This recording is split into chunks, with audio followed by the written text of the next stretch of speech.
రేవంత్ మానస పుత్రిక హైడ్రా. హైదరాబాద్ రూపురేఖలు మార్చే హైడ్రా విపత్తు నిర్వహణలో కీలక పాత్ర. పర్యావరణ పరిరక్షణే ప్రధాన లక్ష్యం. ఆక్రమణలు, నిర్మాణాలపై కొరడ. అవసరమైతే ప్రత్యేక పోలీస్ స్టేషన్ల ఏర్పాటు. అన్ని శాఖల సమన్వయంతో పనిచేయడం. చెరువుల్లో నిర్మాణాలు చేపడితే కఠిన చర్యలు.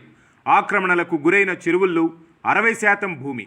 రేవంత్ రెడ్డి మానస పుత్రిక హైడ్రా. లక్ష్యం నెరవేరితే హైదరాబాద్కు ఇక తిరుగుండదు. హైడ్రా కమిషనర్గా ఏవి రంగనాథ్. విపత్తుల నిర్వహణతో పాటు ప్రభుత్వ ఆస్తుల పరిరక్షణ, చెరువులు, నాలాలు కబ్జాలకు అడ్డుకట్ట వేయడం, ఆక్రమణలు తొలగించడం, అక్రమ నిర్మాణాలు, నిబంధనలు పాటించని ఫ్లెక్సీలు, హోర్డింగులు, ప్రకటనల తొలగింపు, ట్రాఫిక్ నిర్వహణ, తాగునీరు, విద్యుత్ సరఫరా అంశాలలో Hyderabad disaster response and assets monitoring protection HYDRAA కీలకంగా వ్యవహరించేలా కీలక బాధ్యతలను తెలంగాణ సర్కార్ అప్పగించనుంది. HMDA water works, disaster management, municipal విభాగాలు ఎప్పటికప్పుడు హైడ్రా అమలులో సమన్వయంతో పనిచేయాల్సి ఉంటుంది. జీహెచ్ఎంసీ పరిధిలో అనధికారిక హోర్డింగ్లు, ఫ్లెక్సీల తొలగింపు, అపరాధ రుసుము వసూళ్లు బాధ్యతలను కూడా హైడ్రాకు ప్రభుత్వం బదిలీ చేయనుంది. నాలాలు, చెరువులు, ప్రభుత్వ స్థలాల ఆక్రమణ విషయంలో నిబంధనలు మరింత కఠినంగా రూపొందించేందుకు కూడా అధ్యయనం మొదలుపెట్టింది.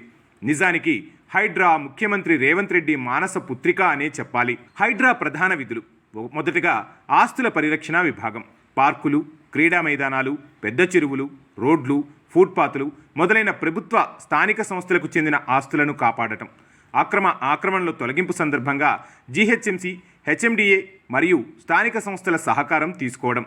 ఆస్తుల పరిరక్షణలో పోలీసుల సహకారం తీసుకొని సమన్వయంతో పనిచేయటం. ప్రైవేటు భవనాలను పరిశీలించి నిబంధనలకు విరుద్ధంగా ప్రజలకు ప్రమాదకరంగా ఉన్న నిర్మాణాలను తొలగించడం. అనధికారిక ప్రకటన బోర్డులు, ఫ్లెక్సీలను తొలగించేందుకు పకడ్బందీ చర్యలు తీసుకోవటం. ఇక రెండవది విపత్తు నిర్వహణ. ప్రకృతి విపత్తు సమయాల్లో హైడ్రాకు చెందిన విపత్తు నిర్వహణా దళం డిఆర్ఎఫ్ ద్వారా సహాయ కార్యక్రమాలు చేపట్టడం. ఇందులో భాగంగా ఎన్డీఆర్ఎఫ్, ఎస్డీఎంఏ తదితర రాష్ట్ర విపత్తు నిర్వహణా సంస్థలతో కలిసి పనిచేయడం. వాతావరణ శాఖ, ఎన్ఆర్ఎస్ఏ సంస్థలతో సమన్వయంతో కృషి చేయడం. అత్యవసర పరిస్థితుల్లో పోలీస్, జీహెచ్ఎండి, హెచ్ఎండిఏ, హెచ్ఎంఆర్ వంటి సంస్థలతో కలిసి పనిచేయడం. విపత్తులను ముందుగా అంచనా వేయడం. ఇక పర్యావరణ పరిరక్షణకు పెద్దపీట. ప్రస్తుతం హైదరాబాద్ మహానగరం అన్ని వైపులా అత్యంత వేగంగా విస్తరిస్తున్న నేపథ్యంలో పెరుగుతున్న జనాభా అవసరాలకు అనుగుణంగా పర్యావరణ పరిరక్షణకు ప్రాధాన్యతనిస్తూ హైడ్రా పటిష్టంగా పనిచేయాలన్నది ప్రభుత్వ సంకల్పం. అంతేకాదు, హైదరాబాద్ చుట్టుపక్కల 33 గ్రామ పంచాయతీలను హైడ్రా పరిధిలోకి తీసుకువచ్చే అవకాశమూ ఉంది. ఈ గ్రామాల మొత్తం జనాభా 2 లక్షలు. ఔటర్ రింగ్ రోడ్డు లోపలి భాగంలో ఉన్న ఈ పంచాయతీల జాబితాను ఇప్పటికే పంచాయతీరాజ్, గ్రామీణాభివృద్ధి శాఖ తయారు చేసింది.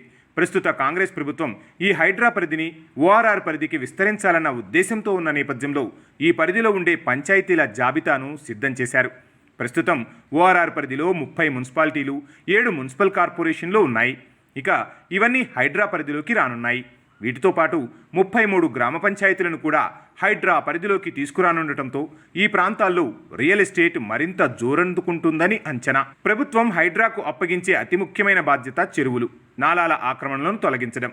ప్రస్తుతం నగరంలోని వివిధ చెరువులు, నాలాలు, బఫర్ జోన్లు యథేచ్ఛగా ఆక్రమణలకు గురికావడంతో వరద నీరు స్వేచ్ఛగా ప్రవహించేందుకు మార్గాలు మూసుకుపోయి ఆక్రమిత ప్రాంతాల్లో గృహాలు ముంపునకు గురికావడం, ఆయా ప్రాంతాల ప్రజలు వరదల కారణంగా నిరాశ్రయులు కావడం జరుగుతోంది.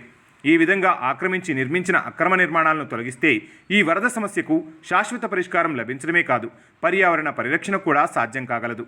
కానీ ఇటువంటి అక్రమ నిర్మాణాలను తొలగించడమే హైడ్రా ప్రధాన సవాల్. అక్రమాలకు గురైన పంచాయతీల్లో కచవాని సింగారం, ప్రతాప్ సింగారం, కొర్రెముల, గౌరెల్లి, చిర్యాల్, గడుముకుంట, రాంపల్లి, కీసర, ముంకల్, గౌడపల్లి, బ్రహ్మాస్పేట, గోల్కొండ కలాన్ వంటి పంచాయతీలు కొన్ని మాత్రమే. వరద ప్రవాహానికి అడ్డుగా పుట్టగొడుగులుగా మాదిరిగా కాలనీల నిర్మాణం చేపట్టడంతో వర్షాకాలంలో ఈ ప్రాంతాలను వరద నీరు ముంచెత్తుతుంది. ముఖ్యమంత్రి రేవంత్ రెడ్డి ఇటువంటి అక్రమ నిర్మాణాలను తొలగించడానికి కృతనిశ్చయంతో ఉన్నారు. కఠిన చర్యలు చేపట్టడానికి ప్రస్తుతం అమల్లో ఉన్న పంచాయతీరాజ్, మున్సిపాలిటీ, మున్సిపల్ కార్పొరేషన్ చట్టాల్లో మార్పులు తీసుకురాక తప్పదు.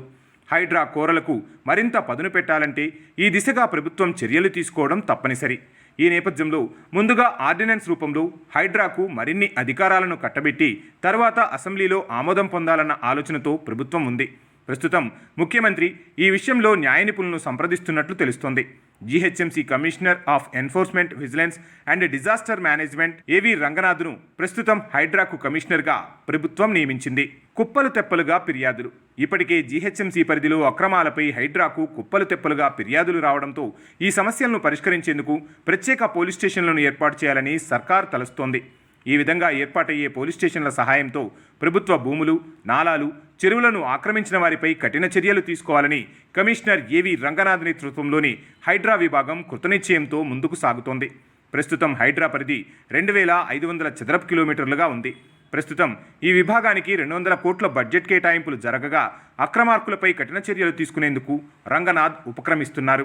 ఎస్ఆర్ఎస్సీ నివేదిక ప్రకారం గత 40 సంవత్సరాలుగా జంట నగరాల పరిధిలో ఎన్నో చెరువులు, సరస్సులు, కుంటలు అక్రమ కట్టడాల కారణంగా అదృశ్యమైపోయాయి.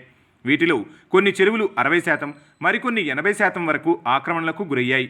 అదేవిధంగా అదృశ్యమైన 56 చెరువులపై హైడ్రా ప్రస్తుతం అధ్యయనాన్ని ప్రారంభించింది.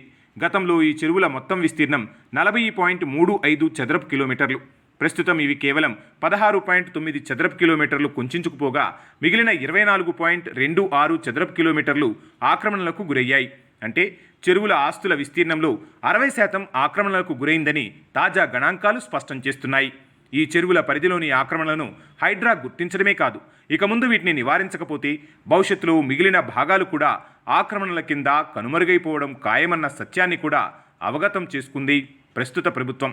ప్రస్తుతం ఆస్తుల పరిరక్షణ కార్యక్రమంలో భాగంగా హైడ్రా పట్టణ ప్రణాళిక విభాగంతో కలిసి పనిచేస్తూ 20 పెద్ద చెరువుల పరిరక్షణకు సంబంధించి కార్యకలాపాలను మొదలుపెట్టింది. ఇక 3 దశల కార్యక్రమం. చెరువుల ఆక్రమణల విషయంలో హైడ్రా 3 దశలుగా తన కార్యక్రమాలను కొనసాగించనుంది.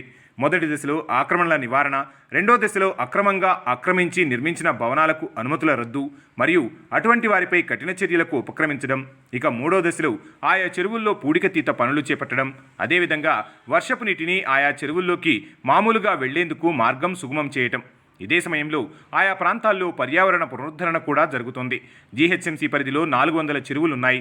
ఈ నీటి తాపుల్లో అక్రమంగా నిర్మాణాలను చేపడుతున్న వారిపై కఠిన చర్యలు తప్పవని హైడ్రా కమిషనర్ రంగనాథ్ హెచ్చరించారు. చెరువుల్లో పూర్తిస్థాయి నీరు ఉండే ప్రాంతాల్లో ఎఫ్టీఎల్, బఫర్ జోన్లలో ప్లాట్లు కొనుగోలు చేయవద్దని ఆయన పౌరులకు సూచించారు. ప్రభుత్వం రియల్ ఎస్టేట్ రంగాన్ని ప్రోత్సహిస్తున్న సంగతి నిజమే. అయినప్పటికీ శిథిలమైన చెరువులను ఆక్రమించి నిర్మాణాలు చేపడితే కఠిన చర్యలు తప్పవన్నారు. చట్టబద్ధమైన ప్రదేశాల్లో నిర్మాణాలు చేపడితే ప్రభుత్వం తప్పక ప్రోత్సహిస్తోందన్నారు. ఎండిపోయిన చెరువుల్లో పెద్ద ఎత్తున వ్యర్థాలను వేస్తున్న వారు, అనుమతి పత్రాలు లేకుండా నిర్మాణాలు చేపట్టిన వారి జాబితాలు సిద్ధంగా ఉన్నాయన్నారు. ఈ విధమైన ఆక్రమణలపై ప్రధానంగా దృష్టి కేంద్రీకరించి ప్రస్తుతం హైడ్రా తన పనిని మొదలు పెట్టేసింది.